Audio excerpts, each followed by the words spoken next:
یاد رکھیے رزق کے لیے محنت کرنے کمانے کے علاوہ کچھ اور چیزیں بھی ہیں کہ جو انسان کے رزق کو بڑھاتی ہیں، جس میں نمبر 1 ایمان اور تقوی اختیار کرنا. وَمَن يَتَّقِ اللَّهَ يَجْعَل لَّهُ مَخْرَجًا وَيَرْزُقْهُ مِنْ حَيْثُ لَا يَحْتَسِبُ. جو اللہ کا تقوی اختیار کرے گا اللہ اس کے لیے مشکلات سے نکلنے کا راستہ بنا دے گا. اللہ اس کو وہاں سے رزق دے گا جہاں سے وہ گمان بھی نہیں رکھتا. پھر اسی طرح ایمان اور عمل صالح کرنے والے سے اللہ کا وعدہ ہے کہ وہ اس کو رزق عطا کرے گا. ابن عباس سے اس آیت کا مطلب پوچھا گیا، من عمل صالحا من ذکر او انثى وهو مؤمن فلنحيينه حیاتا طیبہ. جو بھی نیک عمل کرے، مرد ہو یا عورت ہو اور وہ مومن ہو، تو یقیناً ہم اسے ضرور زندگی بخشیں گے، پاکیزہ زندگی، اور یقیناً ہم انہیں ان کا اجر ضرور بدلے میں دیں گے. تو انہوں نے کہا حیات طیبہ سے مراد حلال رزق ہے، کہ ایسے لوگوں کو اللہ تعالیٰ حلال رزق عطا کرے گا.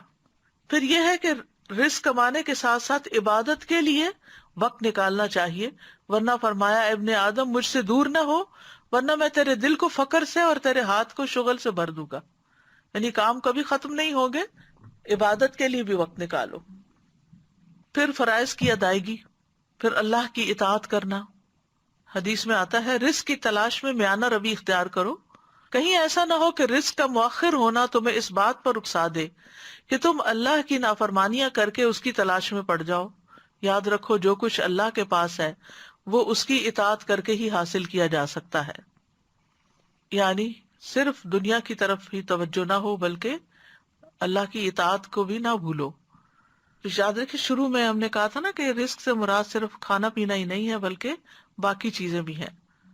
پھر اسی طرح نیکی کے کام کرنا، شکر گزار بننا نعمتوں کو بڑھا دیتا ہے. لئن شکرتم لازیدنکم، اگر تم شکر ادا کرو گے تو میں تم کو اور ضرور زیادہ دوں گا. پھر توبہ استغفار کرنا، اس سے رزق میں اضافہ ہوتا ہے. تسبیحات سے رزق ملتا ہے. اللہ کے نبی نوح علیہ السلام کی وفات کا وقت جب قریب آیا تو انہوں نے اپنے بیٹے سے فرمایا سبحان اللہ و بحمدہ کا ورد کرتے رہنا، یہ ہر چیز کی نماز ہے اور اسی کے ذریعے مخلوق کو رزق ملتا ہے. پھر پے در پے حج اور عمرہ کرنا، صلہ رحمی کرنا، رشتہ داروں کو دینا. فرمایا جس شخص کو پسند ہو کہ اس کے رزق میں وسعت ہو یا اس کی عمر دراز ہو تو اسے چاہیے کہ وہ صلہ رحمی کرے. دوسروں پر خرچ کرنے سے رزق میں اضافہ ہوتا ہے. رسول اللہ صلی اللہ علیہ وسلم نے فرمایا کہ اللہ عز و جل فرماتا ہے اے ابن آدم خرچ کرو میں تجھ پر خرچ کروں گا. پھر اسی طرح کمزور لوگوں کا خیال رکھنے کی بدولت رزق ملتا ہے. آپ صلی اللہ علیہ وسلم نے فرمایا میرے لیے ضعیف اور کمزور لوگوں کو تلاش کرو کیونکہ تم لوگ اپنے کمزور لوگوں کے ذریعے ہی رزق دیے جاتے اور مدد کیے جاتے ہو. پھر اسی طرح طالب علموں پر خرچ کرنا. انس بن مالک کہتے ہیں کہ نبی صلی اللہ علیہ وسلم کے زمانے میں 2 بھائی تھے جن میں سے ایک تو نبی صلی اللہ علیہ وسلم کی خدمت میں آیا کرتا تھا اور دوسرا بھائی کمائی کرنے جاتا. چنانچہ کمانے والے نے دوسرے بھائی کے بارے میں آپ صلی اللہ علیہ وسلم سے شکایت کی. آپ نے فرمایا کہ شاید تم اسی کی وجہ سے رزق دیے جاتے ہو، یعنی تمہیں جو مل رہا ہے اس لیے مل رہا ہے کہ تم آگے اس پر اپنے بھائی پر خرچ کرتے ہو. اسی طرح رزق بڑھانے کے اسباب میں سے صبح صبح کام کرنا، پھر خرید و فروخت میں سچ بولنا.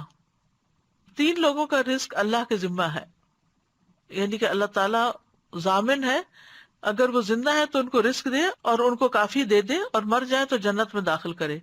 وہ کون لوگ ہیں؟ وہ شخص جس نے اپنے گھر میں داخل ہو کر سلام کیا، جس نے اپنے گھر داخل ہو کر سلام کیا تو اللہ اس کا ضامن ہے.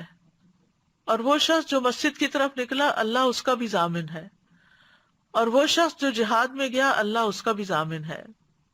اسی طرح 4 چیزیں رزق لاتی ہیں: رات کا قیام، سحری کے وقت کثرت سے استغفار کرنا، صدقہ کرتے رہنا، دن کے پہلے اور آخری حصے میں اللہ کا ذکر کرنا.